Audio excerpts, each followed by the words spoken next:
Hello friends, स्वागत है आपका हमारे YouTube channel study with smartness में। आज हम पॉलिटी में संविधान का भाग 11 जो कि केंद्र राज्य संबंध की बात करता है।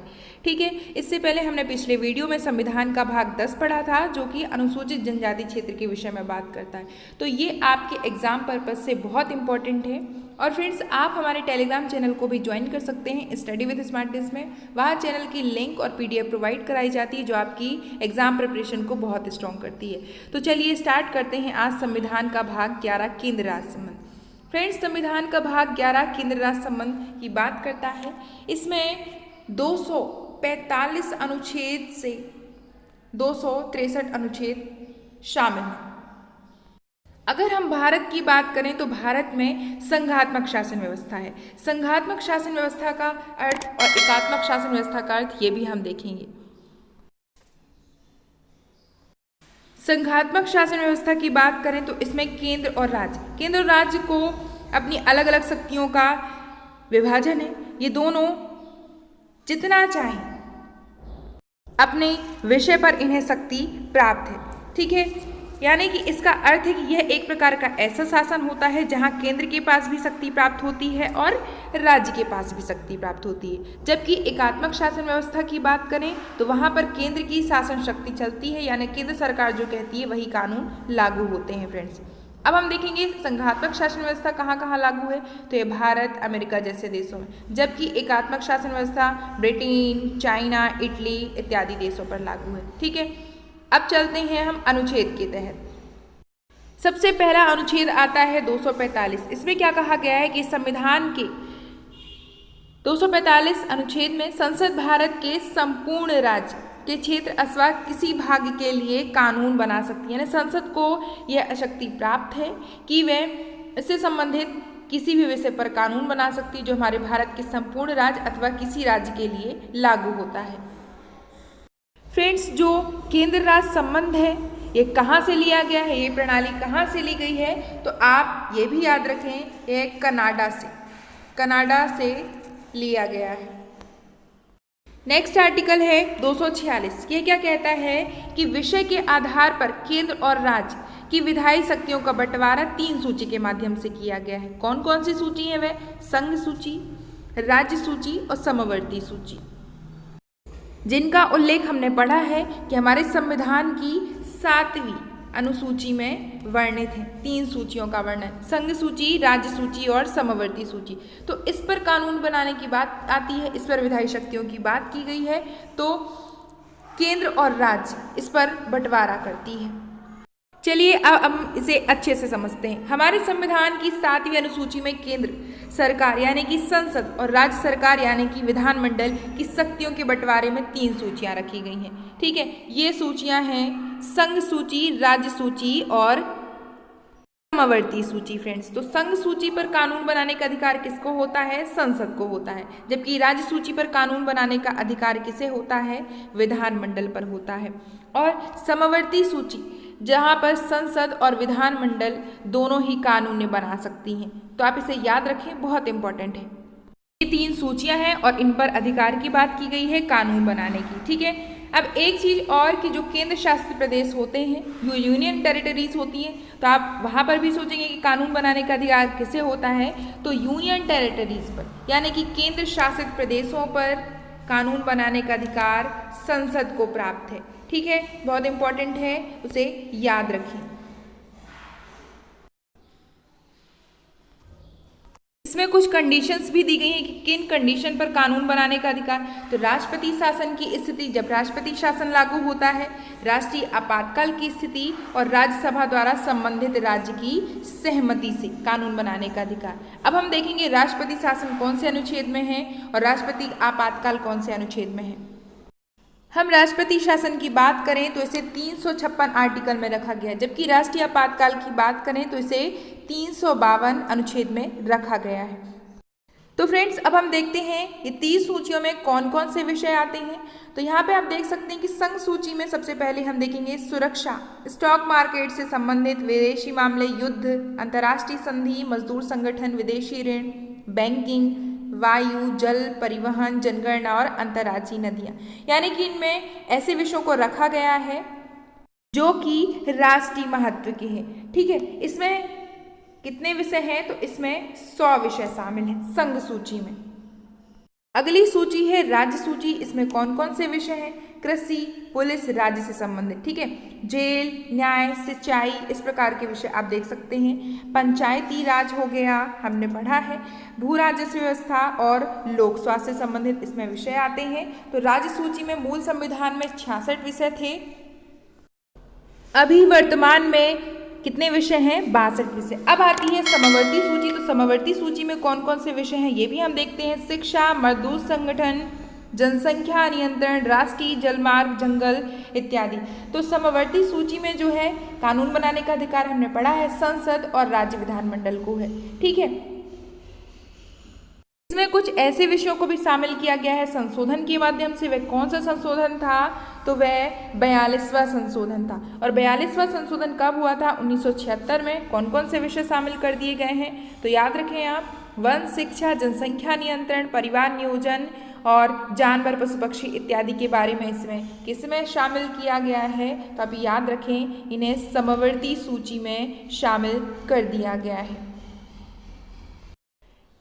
इंपॉर्टेंट याद रखें फ्रेंड्स कि वो विषय जो संघ सूची में, ना ही राज्य सूची में और ना ही समवर्ती सूची में शामिल है, उन पर कानून बनाने का अधिकार संसद को है। यानी कि कभी कुछ ऐसे विषय हो जाते हैं जो कि तीनों विषयों में शामिल नहीं है, तीनों सूचियों में शामिल नहीं है, तो उन पर कानून बनाने का अधिकार किसे है? ये क्वेश्चन भी बन सकता है। तो ऐसे विषयों पर कानून बनाने का अधिकार संसद को प्राप्त है। नेक्स्ट आर्टिकल है फ्रेंड्स 249। ये क्या कहता है कि राष्ट्र हित में राज्य सूची से संबंधित कानून बनाने का अधिकार किसको है? संसद को है।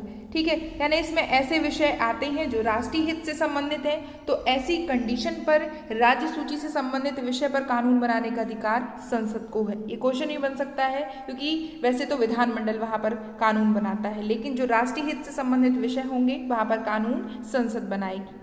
नेक्स्ट आर्टिकल हम देखेंगे अनुच्छेद 250। ये क्या कहता है कि राज्य सूची के किसी विषय पर आपातकाल की स्थिति पे संसद कानून बनाती है। ना आपातकाल आपने देखा होगा कब लगा था? 1975 से 77 के बीच। ठीक है, वहां पर इंदिरा गांधी उस समय थी, वहां पर आपातकाल लगा था। तो उस ऐसी कंडीशन पर तभी हमें शक्ति मिल गई थी कि संसद को कानून बनाने का अधिकार होगा। तो इमरजेंसी में पूछा जा सकता है कि आपातकाल की स्थिति में अधिकार किसे होता है? संसद को होता है। नेक्स्ट आर्टिकल है 252, जो क्या कहता है कि 2 या 2 से अधिक राज्यों के लिए उनकी संसद द्वारा कानून बनाने की शक्ति अंगीकार करना। यानी संसद जो है ऐसे मसलों पर जब 2 या 2 से अधिक राज्य सहमति दे देते हैं, ठीक है, तो वहां पर शक्ति किसे होती है? कानून बनाने की संसद को मिल जाती है। ठीक है, यानी राज्यों की सहमति के बाद, वहां के विधानमंडल की सहमति के बाद कानून बना सकती है कौन? संसद, जब वहां पर आपस में तनाव या टकराव की स्थिति आ जाती है।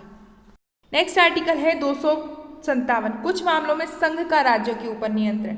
यानी कि ऐसे मामले जहां पर संघ जो केंद्र जो है राज्य के ऊपर नियंत्रण करती है, तो वहां पर शक्ति किसे प्राप्त है?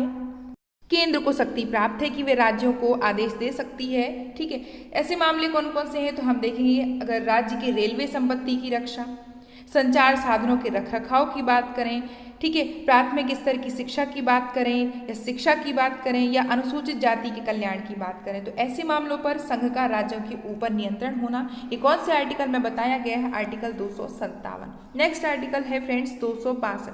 ये क्या कहता है कि अंतर्राज्यीय नदियों और नदी विवादों से संबंधित मसले पर, ठीक है, ऐसे मसले पर कानून बनाया जा सकता है। यानी कि अगर 2 राज्यों के बीच आपस में टकराव की स्थिति आती है, नदी पानी से संबंधित, तो वहां पर न्याय निर्णय के लिए अधिकार प्राप्त है। ये कहा गया है, ये इंपॉर्टेंट है, ये पूछा भी जा सकता है। नदी संबंधित कौन सा आर्टिकल है? तो 252, वहां पर किसे अधिकार प्राप्त है? केंद्र को। नेक्स्ट आर्टिकल है 263। क्या कहता है कि ऐसे मसले जहां पर राज्यों के बीच आपस में विवाद की स्थिति आ जाती है, तो वहां पर अंतर्राज्यीय परिषद के गठन की बात करता है कौन सा? अनुच्छेद 263। ठीक है, वहां पर राष्ट्रपति को अधिकार है वह अंतर्राज्यीय परिषद का गठन कर दे। तो ये पूछा जा सकता है क्वेश्चन कि अंतर्राज्यीय परिषद का गठन कौन करता है? राष्ट्रपति करते हैं। और कौन से अनुच्छेद में है? अनुच्छेद 263। फ्रेंड्स, केंद्र राज्य संबंध से संबंधित 2 आयोग भी आए थे, तो इनके बारे में भी हम थोड़ा सा जान लेते हैं। सबसे पहले आया था सरकारी आयोग। सरकारी आयोग किस लिए आया था? तो ये 1983 में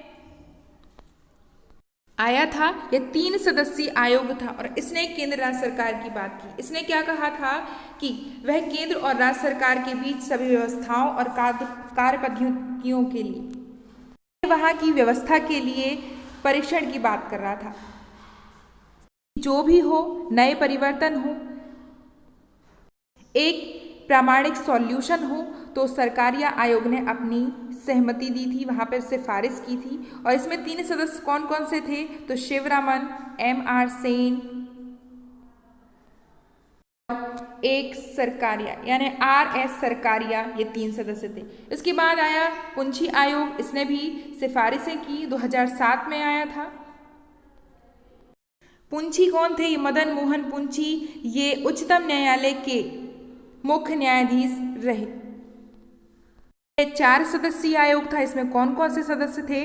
धीरेन्द्र सिंह, विनोद कुमार, प्रोफेसर N. राव, माधव मेनन। तो ये 4 सदस्यीय आयोग था। ये पूछा जा सकता है। 3 सदस्यीय और 4 सदस्यीय आयोग था। पुंछी आयोग ने क्या कहा केंद्र राज्य संबंध के बारे में? कि सरकारी आयोग के आने के बाद जो भी बदलाव आया राजनीतिक आर्थिक परिदृश्य में, तो नई परिस्थितियों में केंद्र राज्य संबंधों का पुनः आकलन के लिए बात करी गई थी पुंछी आयोग में। ठीक है, आप इसे याद रखें। तो 2 आयोग भी बने, सरकारी आयोग और पुंछी आयोग। ये 3 सदस्यीय आयोग था और पुंछी आयोग 4 सदस्यीय आयोग था।